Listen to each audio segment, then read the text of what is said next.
Vonina mpandroso ny komina Ambohidratrimo ny kandida larana faharoa Perline Ratiarso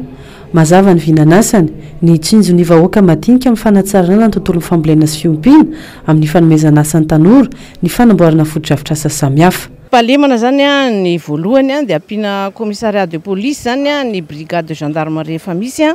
dia manaraka an'izany zany ny social-mbahoaka ngadina amin'izany ny olona sahirana dia ampiana ny toeram-pitsaboana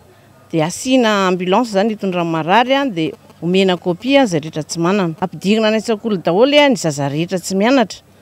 dia ampiana ny sekoly kominaly ahena ny volany amin'ny CG dia omena fitaovana ny mpianatra eny amin'ny PP dia amiraina ny fanaovana ny borna dia hozaraina karatany ny tsirairay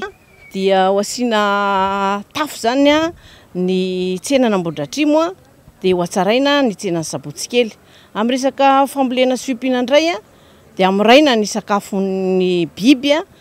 ny masomboly ny zezika ary ny fitaovana. Ny jiro sy ny rano moa zany dia ampidirana jiro sy rano ny fokotany tsy mbola manana hoatsaraina ny tanjaky ny herinaratra lavitry ny poto atao teknika vaovao. Efa matipaika moa ny fametrahana ireo tetika asa ireo io hatrany ny kandida Perline isan'ireo faritra ambanivohitra Ambohidratrimo tsy atao ambanin-javatra nefa ny mahasoa ny vahoaka ho aminy ho hatrany izy.